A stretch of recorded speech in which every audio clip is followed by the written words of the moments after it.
Vous avez compris qu'il s'agissait d'un événement qui nous concerne à nous tous. Toute la ville de Lyon est en deuil. Ce n'est pas seulement la famille Drey ou la famille Marciano. Nous sommes réellement en deuil.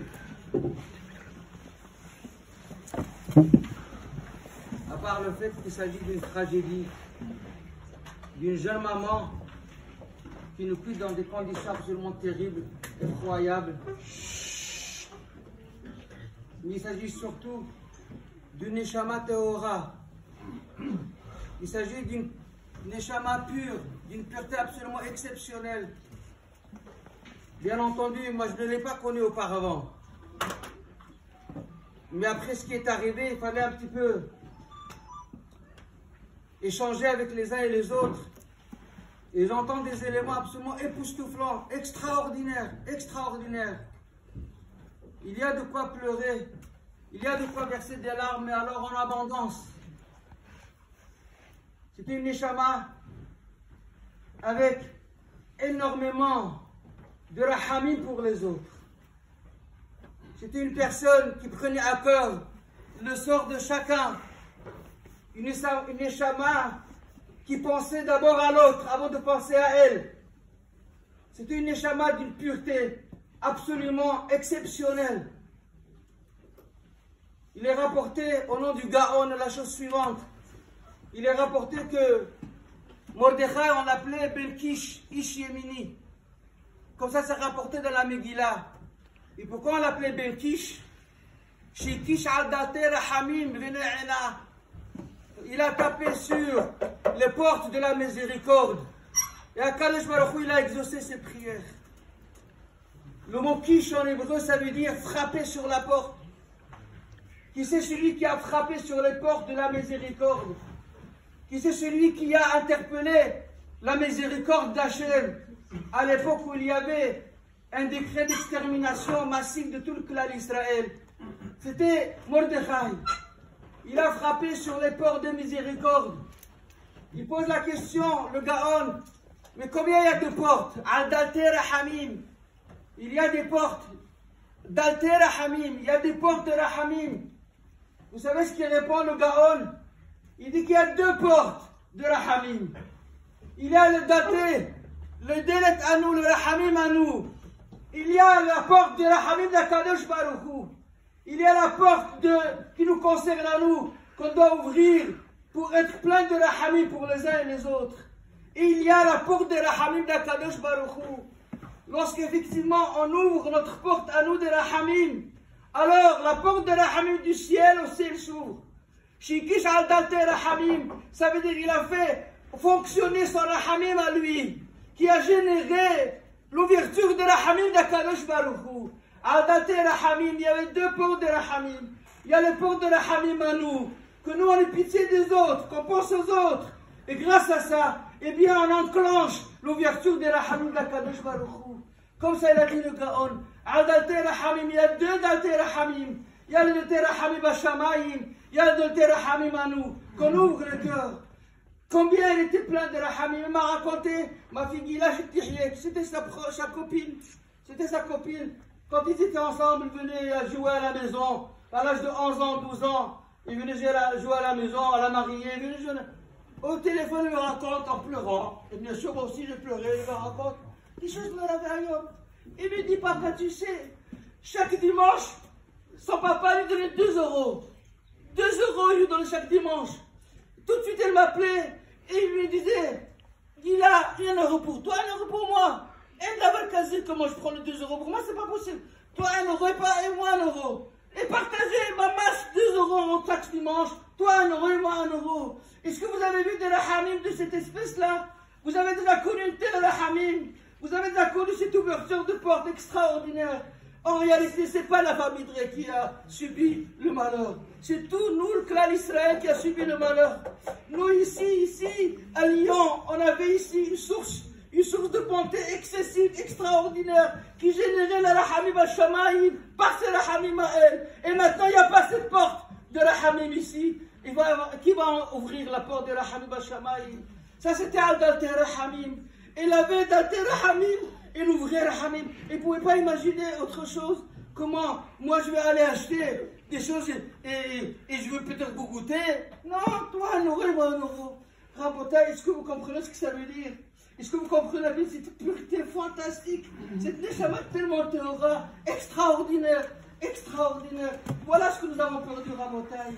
On a perdu la porte de Rahamim qui était capable d'ouvrir la porte de Rahamim à Shamaïm. Voilà ce qu'on a perdu. Vous savez, c'est rapporté dans ma Ta'anit. C'est rapporté dans ma Ta'anit qu'un jour il y avait un manque de pluie. Il y avait un manque de pluie. Et quand il y a une pénurie de pluie, ça veut dire que Rahman al-Islam, la famine, elle est en train de se montrer à l'horizon. Il va y avoir de la famine. Alors qu'est-ce qu'on fait? Les Hachamim décrètent des ta'aniyot. Ils décrètent des jeûnes. Lundi, jeudi, on jeûne. Au début, c'est les Hachamim qui commencent à jeûner. Après, c'est les gens plus importants. Après, c'est toute la communauté qui jeûne. Et voilà qu'un jour, il n'y avait pas de pluie.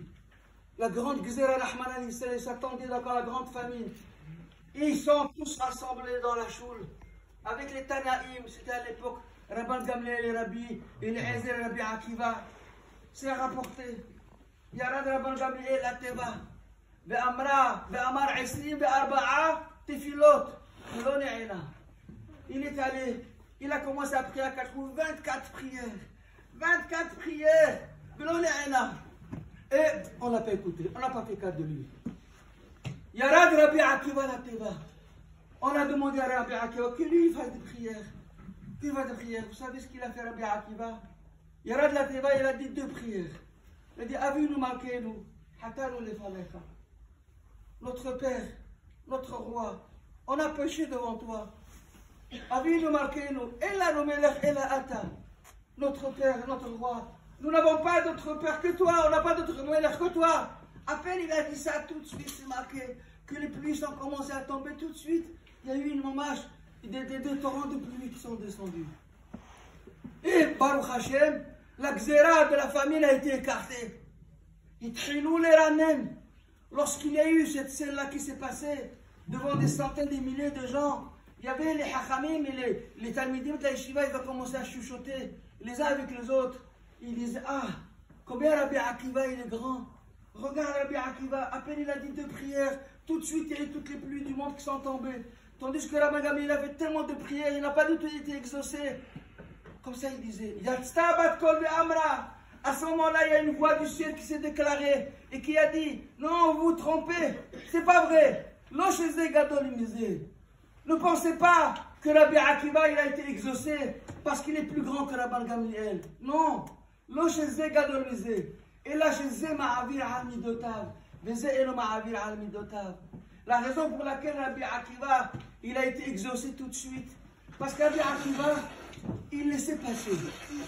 Il pardonnait sur les méfaits qu'on lui causait, qu'on lui occasionnait. Même si quelqu'un lui causait du tort, il ignorait, il faisait comme s'il ne voyait pas. Il laissait passer ses droits de réponse, ses droits de rétorque, ses droits de défense. Il renonçait sur ce droit de défense. Il passait outre ses sentiments. Même si quelqu'un lui a fait mal au cœur et qu'il aurait eu le droit, halachiquement parlant, de répondre. On a le droit de répondre à quelqu'un qui nous insulte, on peut lui insulter. Mais lui, il passe outre ça, il ne répond pas. Eh bien, c'est la raison pour laquelle Rabbi Akiva il a été exaucé et pas Rabban Gamliel. Mais ce qui est surprenant, c'est que la Gemara nous dit que cette batkol-là, cette voix du ciel, elle a déclaré Losheze gadol misé. Ce n'est pas que celui-là est plus grand que celui-là. Mais en fin de compte, si Rabbi Akiva possède cette qualité extraordinaire, Ma'avir al midotav, jusqu'à ce qu'Akadosh Baruch Hu l'écoute, ça veut dire qu'il est plus grand que Rabban Gamliel. En fin de compte, il est bien plus grand puisqu'il est Ma'avir al midotav. L'explication est la suivante. Il faut savoir une chose que lorsqu'il y a une xéra qui arrive dans le monde, ne croyez pas que c'est quelque chose d'anarchique, halila. Ce n'est pas quelque chose qui vient subitement. Quand il y a quelque chose qui arrive, il y a eu une séance au Bédi Shel Ma'ala. Dans le ciel, il y a eu l'installation du Bédi suprême. Hakadosh Baruch Hu va pas mal à délai. ils ont jugé, ils ont débattu, ils ont dit, le verdict il faut qu'il y ait la famine ici.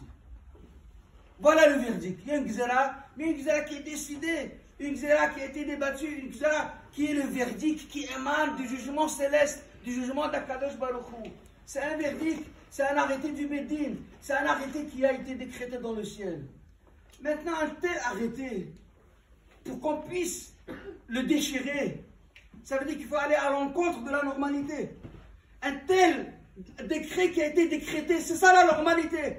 Akadosh Baruch Hu, il est qu'il emuna ben abed tzadik v'yasharu. C'est la justice par excellence. Voilà, la justice par excellence a décrété, il faut qu'il y ait la famine.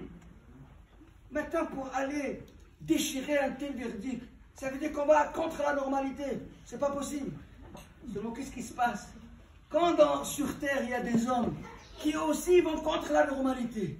Quelqu'un qui m'a habillé à Midotab, on l'a insulté, on lui a manqué de respect, on l'a escroqué, on lui a volé, on l'a triché. Et malgré tout, il reste passif, il reste indifférent Kaviachol. Il ne répond pas au mal qu'on lui a causé. Il est ma'abir al-midotav, c'est-à-dire qu'il va contre la normalité. Akash lui dit, ah bon, toi tu es ma'abir al-midotecha.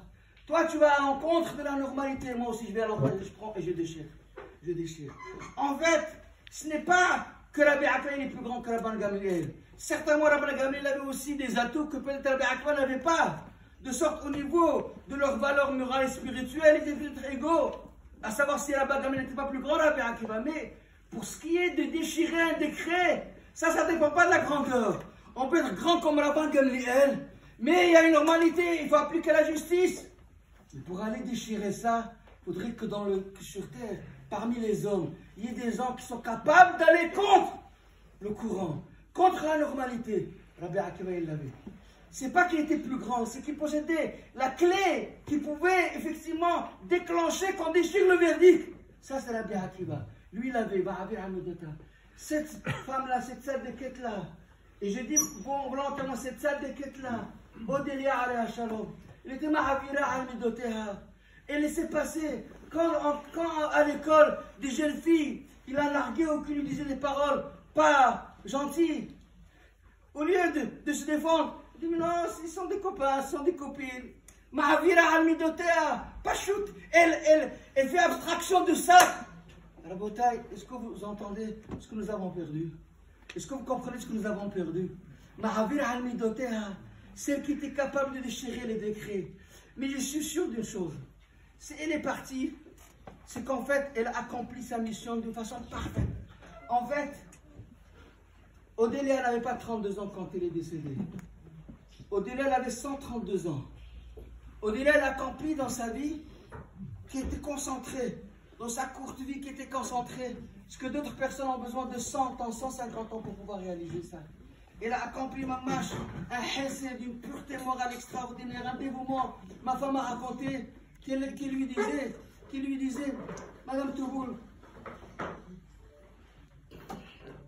les années passent, il faut avoir des enfants. Les années passent, les années ils avancent. Alors que des gens, ils cherchent par tous les moyens de ne pas avoir d'enfants. Parce que c'est accablant les enfants. Parce que c'est des soucis en plus, des pauvres types. Avoir des gens. Elle dit même, Madame Touboul, vous savez, les années passent. Toutes jeunes, les années passent, il faut avoir des enfants. Il faut faire la mission de la Kadosh Baruch Hu. Il faut avoir des enfants. Rabotel, ça émane d'une pureté sacrée, d'une Neshama Torah extraordinaire. On n'est pas là pour ne pas avoir des enfants. On est là pour avoir des enfants. Pour accomplir ce qu'Akadosh Baruch Hu veut de nous. Pas parce que nous le voulons. Parce que nous voulons. Parce que nous voulons. Tout à l'heure, je disais que partager le petit peu de sous qu'elle avait. Et j'entends autour de moi des gens. Je ne veux viser personne, mais simplement prenons du moussa à la bataille. Prenons du moussa, apprenons. Il y a des gens qui ont des moyens gigantesques. Gigantesques. Je sais qu'il y a des gens, j'ai dit plusieurs fois que même si on voudrait ne pas mettre de la terre pour couvrir leur tombe, on va mettre les billets d'argent qu'ils possèdent. Vous avez la tombe, on creuse et on met là-bas le cercueil, après on remplit avec de la terre. Imaginez qu'on ne met pas de la terre. On va mettre les billets de banque que les gens ils possèdent. Même si on remplissait leur tombe avec les billets de banque qu'ils connaissent, qu'ils ont, il n'y aura pas cette place, tellement ils ont des billets de banque. Mais qu'est-ce qu'ils font avec cet argent? Qu'est-ce qu'ils font avec cet argent? Qu'est-ce qu'ils vont faire avec cet argent? Qu'est-ce qu'ils vont faire avec cet argent? Rabotaï, apprenons de cette Neshama Teora, apprenons de cette pureté morale, apprenons, oui, il faut savoir donner. À quel moment on n'a pas donné de l'argent pour on n'a pas mangé tout ça? Il faut savoir donner aux autres. C'est quelque chose d'absolument extraordinaire. Rabotaï, c'est rapporté. Bon, c'est rapporté à propos d'Adam et Hava. C'est à propos d'Adam et Hava, quelque chose de très surprenant, très surprenant. C'est rapporté qu'Adam et Hava, ils ont péché. Ils ont fait le péché original. Ils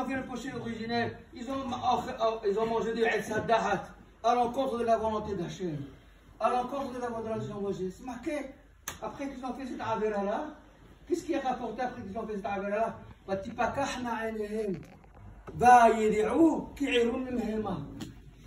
Leurs yeux, leur intellect, il s'est allumé, il s'est développé. Ils sont devenus sages, ils ont appris, ils ont compris que j'étais nul. C'est extraordinaire. Avant qu'ils mangent de Etat, avant d'avoir fait la Avera, ils ne pouvaient pas comprendre cette réalité qu'ils étaient nuls. Mais une fois qu'ils ont mangé de Etat, ils sont devenus intelligents.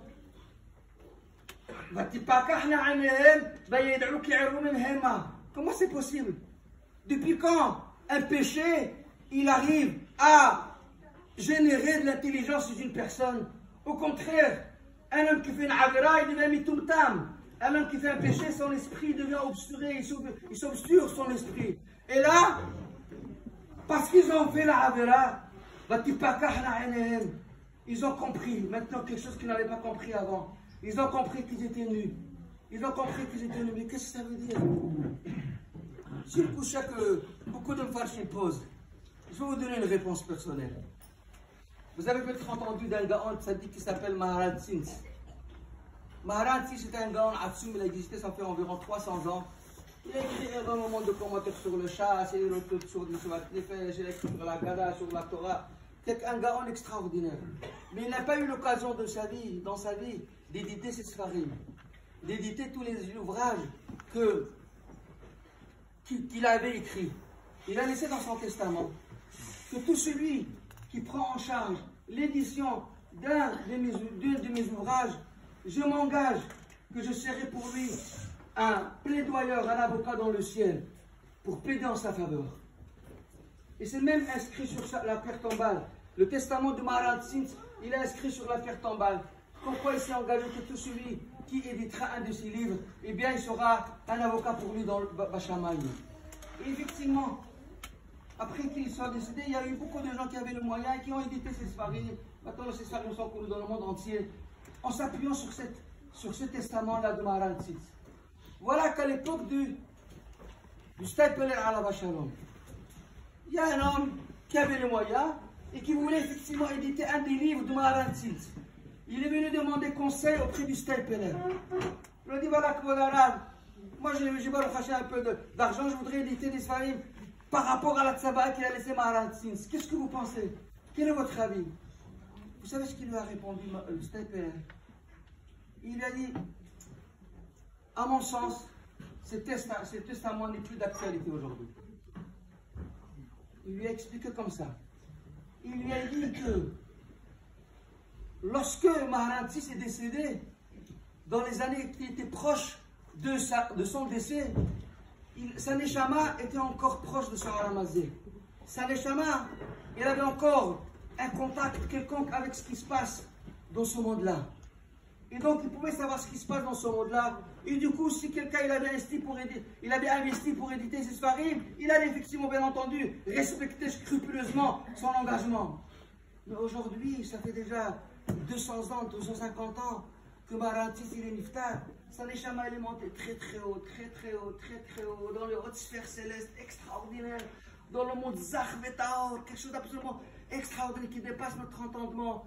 De sorte que ce Olam Hazé n'a plus aucun sens à leurs yeux, n'a aucune valeur. Donc moi je pense qu'aujourd'hui la neshama de Maharad Sins il est tellement placé très haut que il n'a aucune idée de ce qui se passe dans ce Olam. Il ne s'intéresse pas à ce monde futile, terrestre, grossier, ce monde-là. Et donc, du coup, je ne pense pas qu'il y aura une efficacité si tu es un de ces fabriques. Ça, c'était l'explication de Maharantis. Ça, c'est l'explication de Staipler. Vous comprenez ce qu'il a dit? Que plus la Neshama elle est aura, plus la Neshama elle est très très hautement placée dans les hautes sphères célestes, plus sur Alamazé, ça devient moins qu'un grain de sable. C'est rien du tout. Cloum, on ne sait même pas ce qui se passe. En fait, voilà ce qui s'est passé. C'est pas que Adam et Hava, ils sont devenus plus intelligents en faisant la Avera. Hasbe Shalom. C'est qu'avant d'avoir la Avera, ils étaient tellement théorines, ils étaient tellement purs, ils étaient tellement extraordinaires. Le Neshama, il était connecté avec les hautes sphères célestes. Il vivait dans la splendeur divine, extraordinaire, de sorte que la nudité ou pas la nudité, ça ne rentre pas du tout en ligne de compte dans leur considération. Ça n'avait pas de place dans leur esprit. Parler de sexe dans leur esprit, ça n'avait pas de sens du tout. Ça n'existait pas pour eux. Ils étaient dans la haute sphère céleste extraordinaire. Quand ils ont péché, ils sont descendus. Ils sont descendus de Madrigal. Ils sont devenus plus grossiers, plus matériels. Et là, ils ont commencé à comprendre, oui, il y a ce qu'on appelle la nudité. Vous comprenez la bataille? Que parfois, un sens aigu d'une intelligence ne signifie pas une grandeur. Ça signifie peut-être une petitesse, pas une grandeur. Parfois, la personne qui parfois est super géonite, super intelligente, ce n'est pas obligatoirement quelque chose qui signifie qu'on est grand.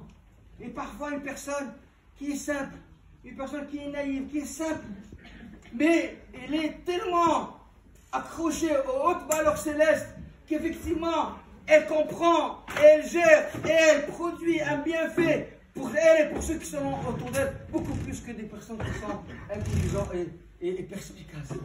La perspicacité en soi, ce n'est pas un signe de grandeur. La perspicacité de Adam et Hava, qui ont compris maintenant soudainement qu'ils étaient nus, c'est un signe de bassesse. C'est une dégradation morale. Ils ont été dégradés. Et parce qu'ils ont été dégradés, ils sont dit.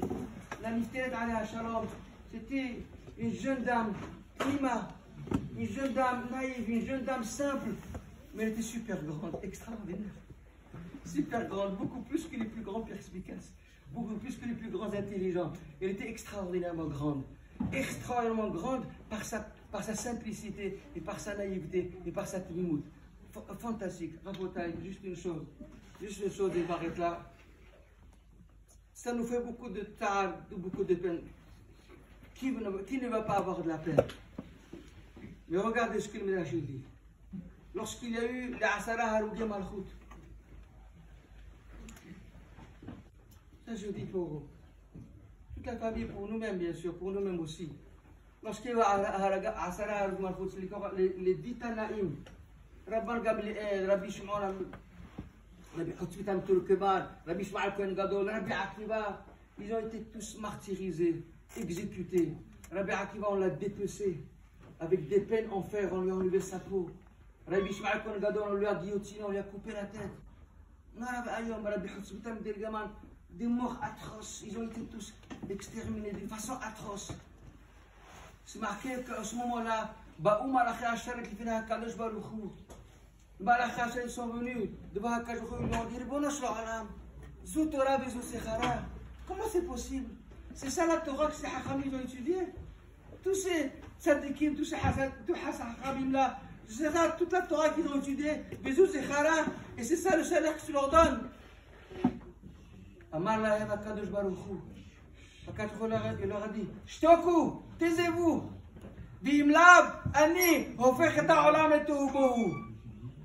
Arrêtez-vous, taisez-vous, sinon je vais refaire le monde tohu. Je vais refaire le monde à zéro. On ne comprend pas du tout le sens de la réponse par rapport à la question. À la limite, si à vous ne voulez pas leur répondre, écoutez, ça ne vous regarde pas, laissez-moi faire, je sais ce que je fais. Non, il leur dit, taisez-vous. Je vais refaire le monde à zéro. Quel est le sens? J'avais une fois lu un machal extraordinaire.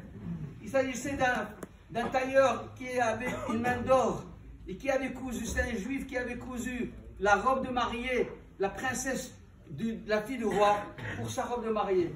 Bien entendu, pour pouvoir faire une telle robe, il suffisait pas simplement d'être un grand couturier, il fallait aussi avoir un tissu très très cher, un tissu qui soit brodé d'or et d'argent. Ce qu'il a demandé au roi, on lui a payé pour acheter le nécessaire. Il avait réussi un chef-d'œuvre. Il avait réussi à faire une robe de mariée pour la fille du roi pour son jour de mariage absolument extraordinaire. Tout celui qui regardait le jour de la choupa, la mariée, au lieu de dire les éloges du Hakan et de la Kala, il disait les éloges du couturier. Mais qui c'est ce couturier qui a fait cette couture-là? Qui c'est qui a fait ça? Tout le monde parlait du bien de ce couturier juif. Et il y avait un rachat parmi le ministère qui ne pouvait pas supporter qu'on fasse des éloges à ce juif-là. Il est parti calomnier et dire au roi, mais sa majesté, vous n'imaginez pas le banditisme de ce juif-là. Vous avez vu la robe qu'il a fait pour votre fille? Elle mesure combien? 1,50 m, 1,80 m, je vous donne 2 mètres. Et lui, il vous a demandé de l'argent pour acheter 10 à 15 mètres de tissu brodé d'or et d'argent. Donc en fait, il a utilisé 1,50 m de 2 mètres, il a pris pour lui 8 mètres. Le roi, il entend ça, il dit, tu as raison. Je ne me suis même pas rendu compte de ça. Quel sale juif. Il est condamné à mort. Il a appelé pour lui dire que ça y est, demain tu vas être exécuté. Et lorsque le juif il entend ça, il ne pouvait même pas parler misken. Et qu'est-ce qu'il a fait? Il a pris des ciseaux, il a commencé à déchirer la robe. Le roi lui dit, mais qu'est-ce que tu fais? Il a dit, écoutez, Sa Majesté, vous êtes en train de me dire que j'ai volé. Que j'ai volé 8 mètres de tissu. Écoutez, maintenant je vais défaire la robe. Je vais la défaire et vous allez voir que tous les 8 mètres qui sont là, il y a des pliures et des tournures, et plein de choses pour que je puisse réussir ce que j'ai réussi. Tout est là. Rien, j'ai rien volé, je vais vous en montrer. Je vais vous montrer où ce qui sont passés. Les 10 mètres de tissu. Laissez-moi déchirer la robe, je vais vous la refaire entièrement. Le roi l'entend ça, il dit, tu as raison. C'est exactement ce qu'Akadosh a dit Malachim. Les Malachim, ils s'étonnent, ils disent quoi? C'est ça la Torah de ces tzadikim, c'est ça ce qu'ils reçoivent comme salaire. Akadosh leur a dit, écoutez, taisez-vous, sinon je vais refaire le monde à zéro. Je vais reprendre le monde depuis Adam Arishon, je vais vous montrer toutes les générations. Je vais vous montrer les Gilgoulim, je vais vous montrer tout ce qui s'est passé. Ça fait 100, 200, 300, 400, 500 ans, 2000 années. Et vous allez voir que ce qui arrive maintenant, c'est tout à fait normal. C'est tout à fait normal, il n'y a rien de caché. C'est exactement ça, c'est notre Hamalou. On a du tsa'a pour Odélia à Shalom. On a du tsa'a pour nous.